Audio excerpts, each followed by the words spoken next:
우리는 흔히 베드로라는 인물에 대해서 생각을 할 때 어떤 이미지를 가지고 있어요? 여러분은 어떤 이미지를 가지고 있습니까?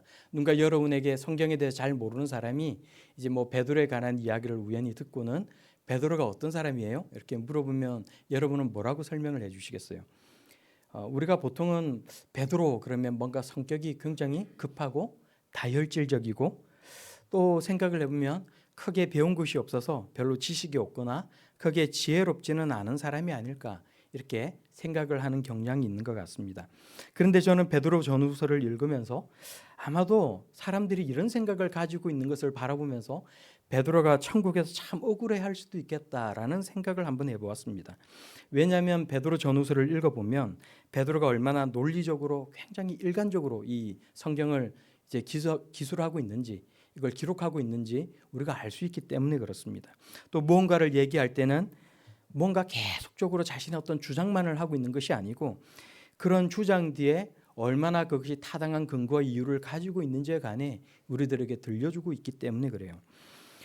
물론 여기에는 뭐 베드로 전후서를 읽기에는 그 내용을 보면 해석하기 어려운 부분도 분명히 있고 또 베드로 전후서는 단순히 베드로가 자신의 생각만을 적은 그런 책이 아니라 성령의 감동을 받아서 하나님의 말씀을 받아 기록한 책이기 때문에 우리가 뭐 베드로가 어떻다 저렇다 함부로 속단할 수는 없는 건 분명한 것 같습니다. 그렇지만 그럼에도 불구하고 이 베드로 전후서를 읽어보면 베드로가 참 생각보다는 우리가 기존에 가지고 있던 우리의 고정관념보다는 참 박학다식한 사람이다. 참 똑똑한 사람이다라는 생각을 할 수가 있다는 것입니다. 우리가 인터넷에 있는 글이나 혹은 심지어 어떤 책을 사서 읽어보면 자신이 옳다라고 생각하는 것에 대해서 이러쿵저러쿵 주장을 펼치는 그런 사람들은 많이 있지만 정작 자신의 주장의 이유와 근거에 대해서 함께 설명하는 사람은 상대적으로는 적은 것 같아요. 무엇이 옳다 어떻다 말하기는 쉬워도 왜 그래야 하는지 그 이유와 근거를 분명하게 논리적으로 설명하기는 그렇게 쉽지 않기 때문이 아닐까 생각을 하게 됩니다. 그래서 우리가 논설문이나 혹은 어떤 논문을 읽을 때 추정만 있고 그 주장에 근거가 없으면 그 글은 힘을 잃을 수밖에 없다는 거예요. 동의할 수 없다는 것입니다. 그런데 베드로는 교회와 성도들을 향해서 그리고 오늘날을 살아가는 우리들을 향해서 하나님의 말씀을 전할 때 우리가 구원받은 하나님의 백성으로서 어떻게 이 땅을 살아가야 하는지를 구체적으로 잘 들려주고 있고 또 왜 그렇게 살아야 하는지에 관해서도 함께 분명하게 설명하고 있다는 것입니다.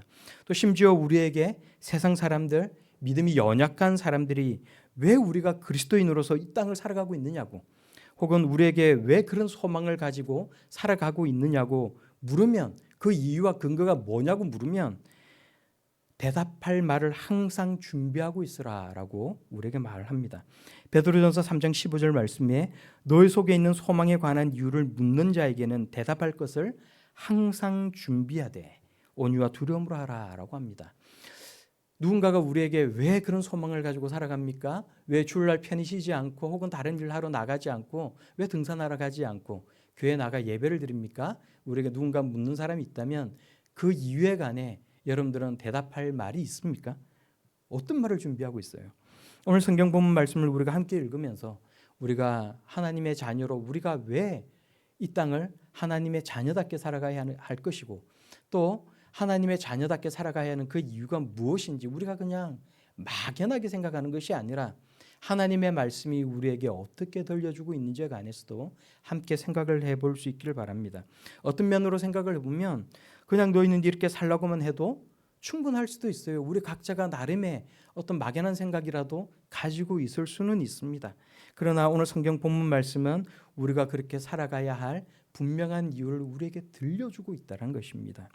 그 이유를 알고 있고 박해와 고난 가운데서도 믿음의 자리를 지키고 살아갔던 초대교회 성도들이 이 베드로전서의 수신인이었지만 또 그 이유를 알고 믿음을 고백하는 성도들이 이 시대에도 여전히 많이 있지만 그 의미를 늘 마음 가운데 새기고 삶의 나침반을 삶아 살아갈 수 있는 그런 저와 여러분들이 다 될 수 있기를 바랍니다. 오늘 말씀을 보면은 특별히 오늘 설교 제목을 저는 변하지 않는 이유가 있으므로라고 잡았어요.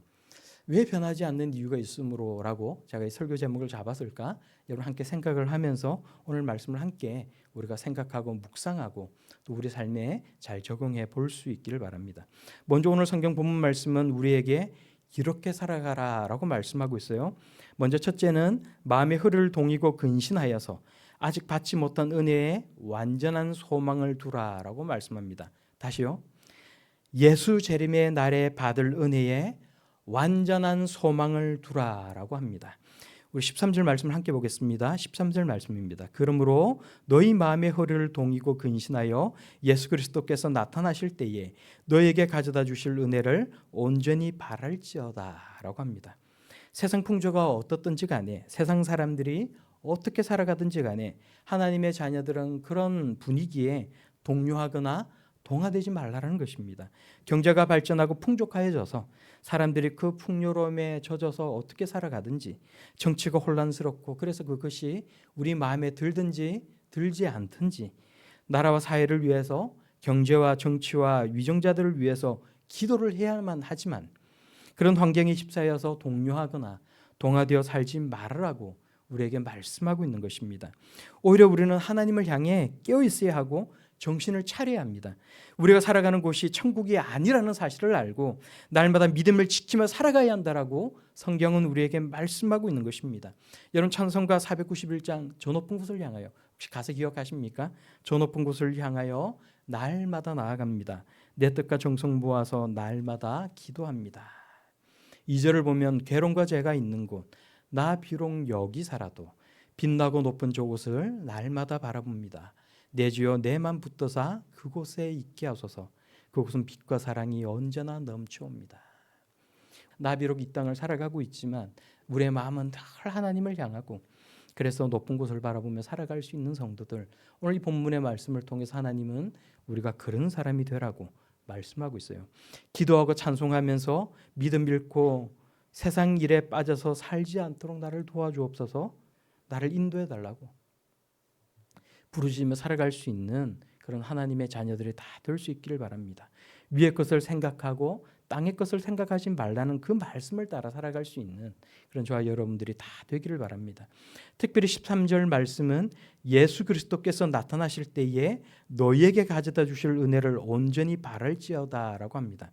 예수 재림의 날을 기다리고 고대하며 살라라고 합니다. 우리가 지금 받은 은혜가 끝이 아니라고 말씀하고 있어요.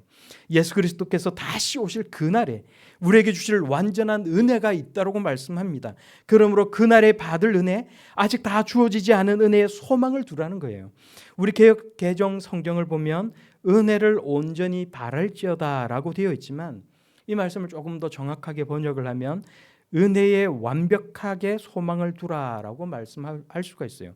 그러니까 예수 그리스도께서 나타나실 때에 우리에게 주실 은혜에 완벽하게 소망을 두라라고 말씀하는 것입니다.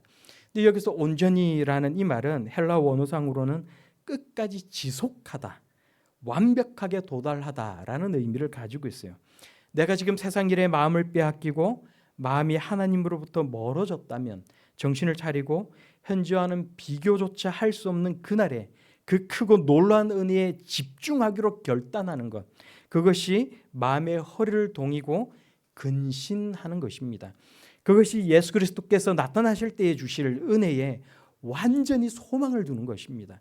우리에게 있는 소망이 죽은 소망이 아니라 살아있는 소망, 산 소망이라는 사실을 우리의 삶으로 고백하는 것이 되는 것입니다. 소망을 잃어버리지 말고 깨어 근신하는 하나님의 자녀들이 다 되기를 바랍니다. 하나님께 둔 소망이 희미해지고 세상 소망이 우리 마음 가운데 커질 때 말씀을 기억하고 그 은혜에 완벽하게 도달할 수 있도록 도와달라고 하나님께 엎드려 기도하는 저와 여러분들이 다 되기를 바랍니다. 또 오늘 본문 말씀은 두 번째로 사역을 본받지 말고 모든 행실에 거룩한 자가 되라라고 합니다. 14절 15절 말씀을 우리 같이 읽어볼까요? 14절 15절입니다. 시작. 너희가 순종하는 자식처럼 전에 알지 못할 때에 따르던 너희 사역을 본받지 말고 오직 너희를 부르신 거룩한 이처럼 너희도 모든 행실에 거룩한 자가 되라. 아멘. 아멘. 자녀가 잘 되기를 바라는 아버지의 마음을 알아서 그 말씀에 순종하는 자녀처럼 되라. 이 말씀하시는 거잖아요. 우리는 보통 부모님의 마음을 진심으로 깨달았을 때 뭐라고 이야기해요? 철들었다라고 이야기를 합니다.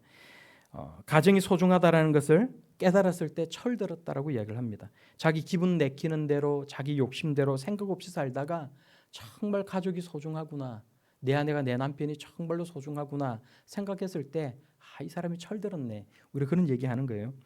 그래서 남자는 힘이 빠져야 철이 든다라고 세상 사람들은 흔히 이야기를 합니다. 왜 이런 말을 하는지를 모르겠어요. 남자는 힘이 빠져야 철이 든다라고 이야기를 합니다. 제 마음대로 살다가 철들면 그래서 그때 죽는다라고 이야기를 합니다. 늙어 죽을 때가 돼서야 철이 든다라는 말입니다. 그래도 일찍 철드는 아이들도 분명히 있고 또 남자들은 군대를 갔다 오면서 또 철이 들기도 합니다. 어떤 계기가 있거나 고생을 해보니까 부모님의 마음을 깨닫게 되는 것 아닙니까? 하나님과의 관계에서도 고난을 겪어야만 그제서야 하나님 마음을 깨닫는 그런 사람들이 있어요. 그러나 대부분의 성도들은 예수 그리스도의 사랑과 하나님의 은혜를 깨달아서 거듭난 성도들이기 때문에 중생하던 그때에 이미 신앙적으로 다 철이 들어 있을 줄로 믿습니다. 예수를 믿기 전에 하나님의 사랑과 은혜를 깨닫기 전에는 마음이 내키는 대로 살았고 내 욕심대로 살았어요. 그러나 이제 하나님의 자녀가 되었고 그 사랑을 아는 자가 되었으니 다시 옛날로 돌아가고자 하는 사람들이 우리 가운데 없기를 바랍니다. 자식은 부모를 닮습니다. 흔히 우리 그 얘기하지 않습니까? 고슴도치 새끼는 고슴도치의 어미를 닮고 새끼 고양이의 모양이나 그 습성은 어미 고양이를 닮는 것 아닙니까? 개가 멍멍하고 짖는 게 싫어서 야옹하고 울고 싶어도 그렇게 울 수가 없어요. 개기 때문에 그렇습니다. 또 개가 나도 날고 싶어 그런다고 새처럼 앞다리를 버리고 날개를 가질 수도 없습니다. 강아지는 커서 어미개처럼 되는 거예요. 개라는 그 습성을 버릴 수가 없는 것입니다.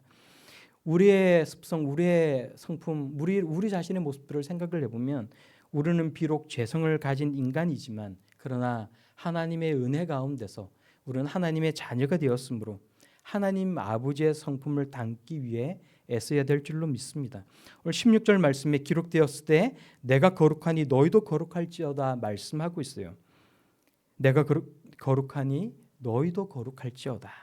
오늘도 거룩한 하나님의 자녀로 세상과 구별되는 성도로 살 길을 결단하는 그런 하나님의 자녀들이 다 될 수 있기를 바랍니다.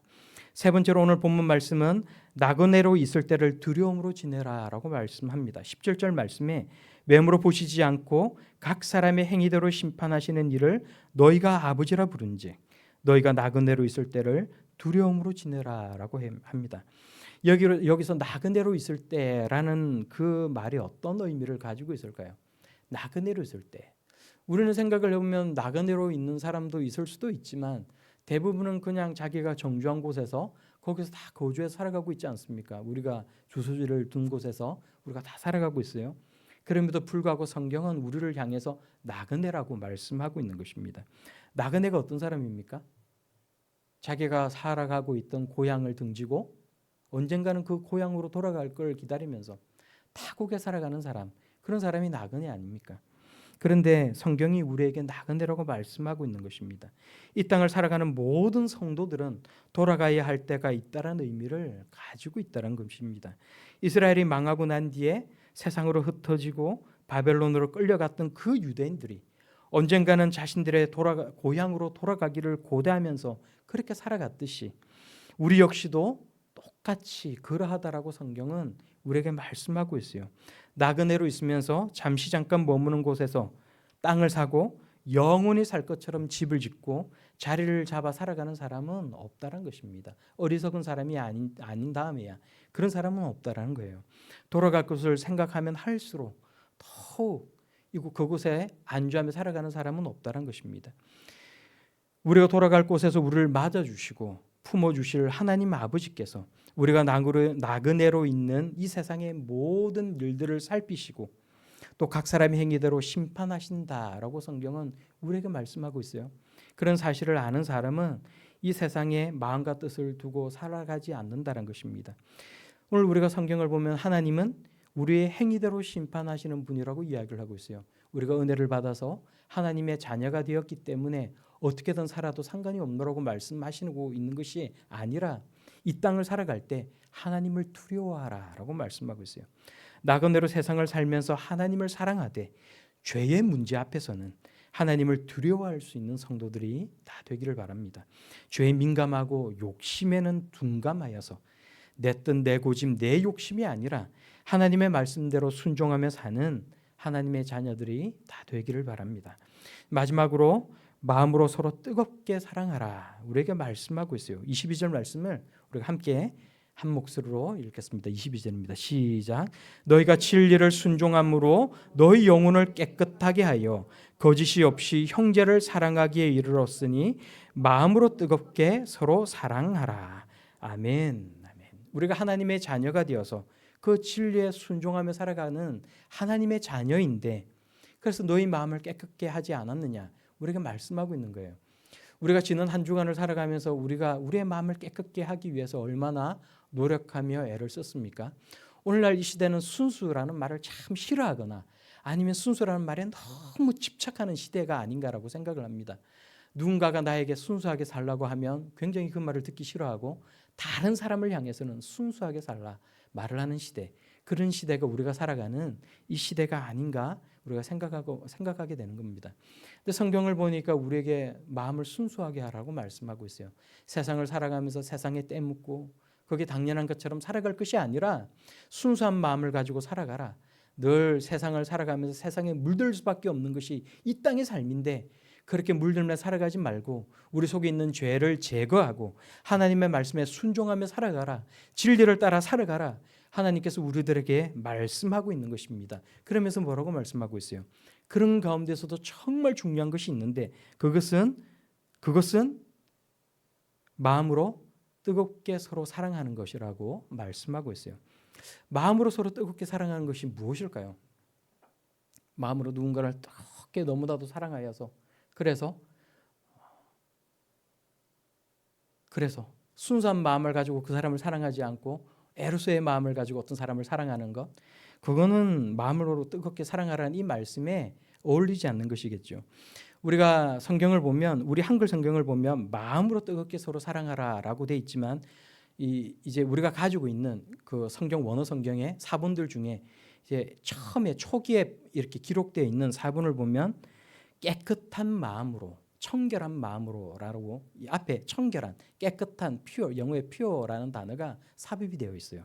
그래서 서로 뜨겁게 사랑하는데 어떻게 사랑하라고요? 순수한 마음으로 깨끗한 마음으로 청결한 마음으로 서로 사랑하라라고 말씀하고 있다는 거예요. 우리가 정말 이 땅을 살아가면서 다른 사람을 향해 청결한 마음, 깨끗한 마음을 품고 뜨겁게 사랑할 수 있는 그런 하나님의 자녀들이 다 될 수 있길 바랍니다. 우리가 정말 하기 힘든 것, 오늘 성경 말씀이 우리에게 그것을 들려주고 있어요. 누군가를 뜨겁게 사랑하는 것. 그 상대가 내가 사랑하는 사람, 나에게 잘 보이는 사람, 내가 사랑해주고 싶은 사람, 그 사람들만이 아니고 그 상대가 어떤 사람이든지 너희 형제를 마음으로 뜨겁게 서로 사랑하라 라고 말씀하고 있다는 것입니다. 뜨겁게 사랑하는 것이 정말로 힘들고 또 때로는 생각해 보면 그 사람이 나한테 왜 이런 말을 했을까? 그 사람이 왜 이렇게 괘씸한 짓을 했을까? 생각이 들어서 자다가 불끈 주눅쥐고 일어날 때도 있지만 그런 하나님 사랑을 사랑할 수 있는 마음을 허락하여 주옵소서.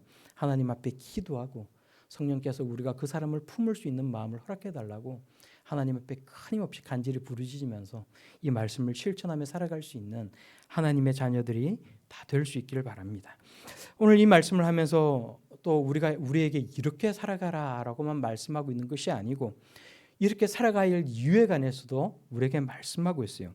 그 이유를 찾아보면 첫 번째, 마음의 허를 동이고 건신하여서 은혜를 온전히 바라라라고 하는 이 13절 말씀은 분명하게 이 말씀 가운데서 어떤 이유가 들려져 있지는 않지만 우리가 충분히 생각은 해볼 수 있는 것 같아요. 이렇게 해야 될 이유가 뭐예요? 예수 그리스도께서 나타나실 그날에 우리들에게 가져다 주실 그 은혜에 온전히 소망을 두라라고 하는 이 말씀 가운데 우리가 이 말씀을 가지고 생각을 해보면 우리에게 지금 우리가 받은 이 은혜가 온전하게 임하지 않았다라는 거예요. 아직 최상의 것이 오지 않았다는 것입니다. 최고의 은혜가 아직 우리에게 도달하지 않았다는 거예요. 그 은혜가 완전하게 오지 않았다는 것입니다. 두 번째로 14절 말씀에 사역을 본받지 말고 거룩하라라고 말씀하고 있는데 모든 행실에 거룩한 자가 되라라고 말씀하고 있는데 한편으로 보면은 그 이유는 한편으로 우리에게 말씀하고 있어요. 우리가 하나님의 자녀이고 하나님께서 우리들에게 거룩하라고 말씀하시기 때문에라고 생각은 해볼 수가 있어요. 또 17절 말씀을 보면 나그네로 있을 때를 두려움으로 지내라라고 하고 있는데 그 이유가 뭐예요? 이 말씀 앞에 17절 말씀의 앞부분을 보면 뭐 때문에요? 하나님께서 각 사람의 행위대로 심판하시기 때문에 우리가 이렇게 생각을 해볼 수가 있어요. 또 우리가 22절 말씀에 너희가 형제를 마음으로 서로 뜨겁게 사랑하라라고 하는 이 말씀은 우리가 생각해 보면 분명하게 어떤 이유는 나와 있지는 않지만 그러나 너희가 마음이 예수 그리스도를 믿고 하나님의 자녀가 되어서 진리를 순종하며 따라 살아가고 있는 하나님의 자녀이기 때문에라고 생각해 볼 수가 있어요. 근데 이렇게 우리가 살아가야 할 가장 큰 이유에 관해서는 우리가 오늘 이 말씀 가운데 밑을 보면 18절에서 21절 말씀 가운데 나와 있다는 것을 알 수가 있습니다. 우리 마지막으로 오늘 시간이 생각보다 많이 갔는데 우리 18절에서 21절까지 말씀을 우리가 한 목소리로 마지막으로 다시 한번 18절에서 21절까지 같이 읽어보겠습니다. 시작. 너희가 알거니와 너희 조상이 물려준 헛된 행실에서 대속함을 받은 것은 은이나 금같이 없어질 것으로 된 것이 아니요 오직 흠없고 점없는 어린 양 같은 그리스도의 보배로운 피로 된 것이니라. 그는 창세전부터 미리 알림 바 되시니나 이 말세에 너희를 위하여 나타내신 바 되었으니 너희는 그를 죽은 자 가운데서 살리시고 영광을 주신 하나님을 그리스도로 말미암아 믿는 자니 너희 믿음과 소망이 하나님께 있게 하셨느니라. 아멘. 아멘. 오늘 그 이유가 우리에게 뭐라고 말씀하고 있어요? 너희는 너희의 행위를 통해서 구원을 얻는 자가 아니라 하나님의 은혜를 통하여 구원을 얻는 자가 되었기 때문이라고 우리에게 일단 들려주고 있어요. 우리가 보면은 18절 19절 말씀에 너희가 알거니와 너희 조상이 물려진 헛된 행실에서 대속함을 받은 것은 속량함을 얻은 것은 은이나 금같이 없어질 것으로 된 것이 아니요 오직 흠없고 점없는 어린 양 같은 그리스도의 보배로운 피로 된 것이라고 우리에게 말씀합니다. 우리가 하나님의 은혜를 입은 것은 말 그대로 은혜를 입었다라는 거예요. 우리가 우리의 죄를 속량함을 받고 하나님의 자녀가 된 것은 우리가 무언가 그럴 만한 행위를 하여서 우리가 어떤 하나님 앞에 인정받을 수 있는 어떤 공로를 하였기 때문에 하나님의 은혜를 입은 자가 된 것이 아니라 모든 것이 전적인 하나님의 은혜라고 우리에게 말씀하고 있습니다. 그 은혜가 구체적으로 어떻게 실현되었다고 말씀하고 있어요? 은이나 금같이 없어질 것으로 세상을 살아갈 때는 비록 그것이 굉장히 귀하고 굉장히 아름답게 보이지만 그러나 그것이 단지 우리가 이 땅을 살아갈 때만 그것이 귀한 것에 그치는 것이요 결국은 헛된 것인데 우리에게 정말 보배롭고 가치 있는 예수 그리스도의 피로 된 것이라고 우리에게 말씀하고 있다는 것입니다. 예수 그리스도께서 우리를 위하여 십자가에 달려 죽으시고 부활하심으로 하나님의 은혜로 우리가 하나님의 자녀가 되었다라고 말씀하고 있다는 거예요. 이 이야기를 들으면 그건 나도 충분히 그냥 생각하고 있는 것이지 굳이 이렇게 그 이유를 말해주지 않아도 그것 때문에 내가 이렇게 하나님 자녀로 살아가고 있는 것이고 우리에게 성경이 이렇게 살라라고 말씀하실 때 내가 그 말씀을 받아들이는 것 아닌가라고 생각해 볼 수 있어요. 그런데 이 말씀을 통해서 다시 한번 우리에게 이유를 설명하고 있습니다. 21절 말씀에 너희는 그를 죽은 자 가운데서 살리시고 영광을 주신 하나님을 그리스도로 말미암아 믿는 자니 너희 믿음과 소망이 누구에게 있게 하셨느니라고요? 하나님께 있게 하셨느니라고. 우리가 이 땅을 살아가면서 우리가 가지고 있는 우리의 믿음, 우리의 소망이 어디에 있다고요? 하나님께 있다고요. 우리가 세상을 살아가면서 세상에 소망을 두고 살아가고 있지는 않습니까? 우리의 소망이 만약에 이 세상 가운데 있다면 우리의 소망이 이 세상 가운데 있다면 없어질 수밖에 없다는 거예요. 우리가 죽을 때 이 세상이 없어질 때 예수 그리스도께서 재림하시는 그날에 이 소망은 망하고 없어질 수밖에 없다는 것입니다. 그런데 우리의 소망은 어디에 두고 살아가는 사람이라고요? 하나님께 두고 살아가는 사람이라고요. 우리의 믿음이 어디에 있다고요? 하나님께 있다고요.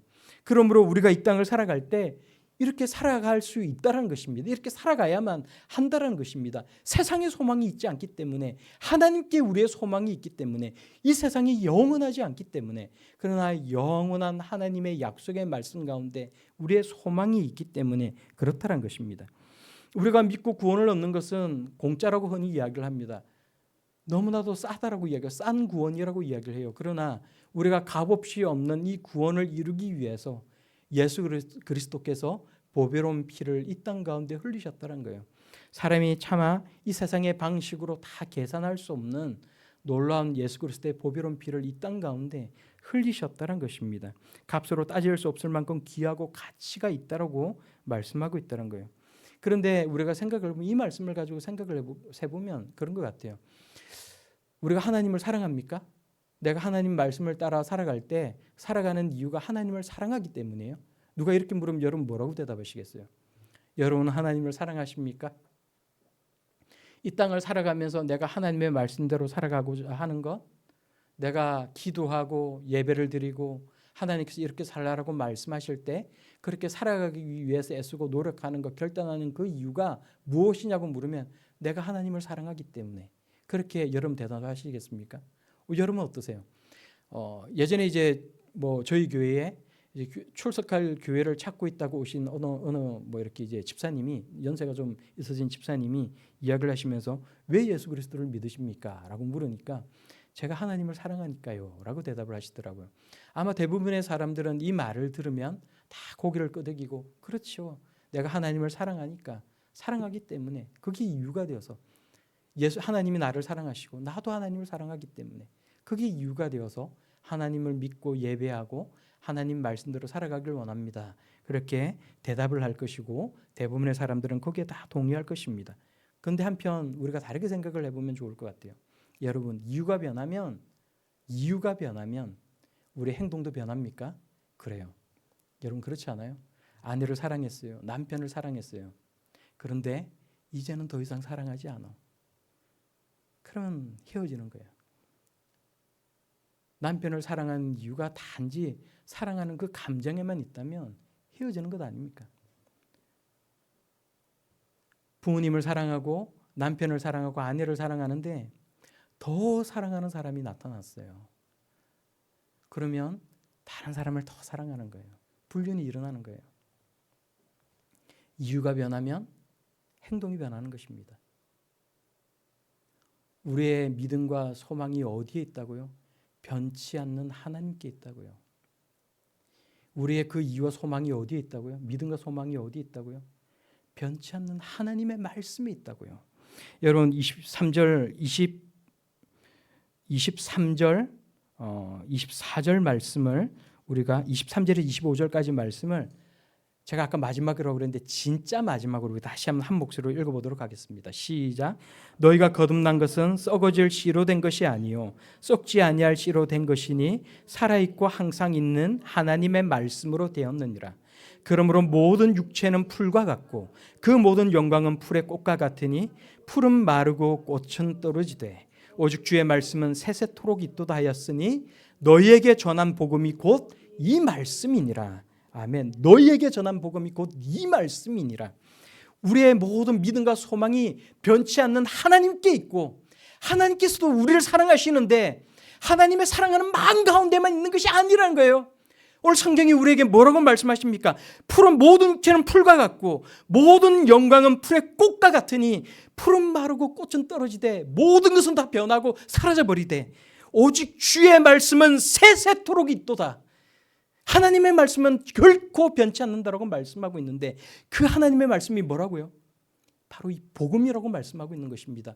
복음이 무엇입니까? 하나님은 우리를 사랑하시고 예수 그리스도를 통해 우리의 죄를 속량하셨고 누구든지 예수 그리스도를 믿으면 하나님의 자녀가 되게 하는 것, 하나님의 은혜를 베풀어 주시는 것, 그것이 복음이라는 것입니다. 그런데 그 복음의 말씀은 결코 시들지도 아니하고 떨어지지도 아니하고 영원토록 변하지 않는다라고 말씀하고 있다는 거예요. 이유가 변하면 모든 것이 변하는 것입니다. 그러나 하나님께서 우리들에게 가지고 있는 그 이유는 변치 않는다라고 말씀하고 있는 거예요. 우리가 하나님을 향해 가지고 있는 그 이유도 단지 나의 감정에 놓여 있다면 변할 수밖에 없어요. 우리의 모습이 그렇지 않습니까? 어제는 하나님을 사랑했는데 오늘 사랑하지 않습니다. 어제는 너무나도 하나님께 감사했는데 오늘은 너무나도 실망하고 너무나도 원망스러운 거예요. 우리의 감정에 그 이유가 있다면 우리의 믿음도 요동칠 수밖에 없다는 것입니다. 우리의 믿음이 요동치지 않을 수 있는 이유, 하나님의 은혜가 변치 않고 우리에게 내릴 수 있는 그 이유가 무엇이라고요? 영원토록 변하지 않는 하나님의 말씀에 그 이유가 있기 때문에, 하나님께서 우리들을 사랑하시는 것도 하나님과 우리와 맺은 그 언약 계약 가운데 놓여 있다는 거예요. 그러므로 하나님의 마음은 변치 않고 그 계약 가운데 놓여 있기 때문에 우리의 마음도 변치 않는다는 것입니다. 우리의 구원이 흔들리지 않는다는 거예요.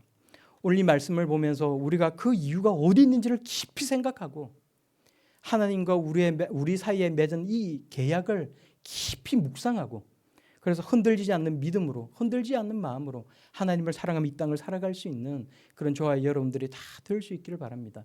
너희는 이렇게 살아가라. 하나님 우리에게 말씀하십니다. 어제는 그렇게 살고 싶었지만 오늘은 그렇게 살기 싫어요, 하나님.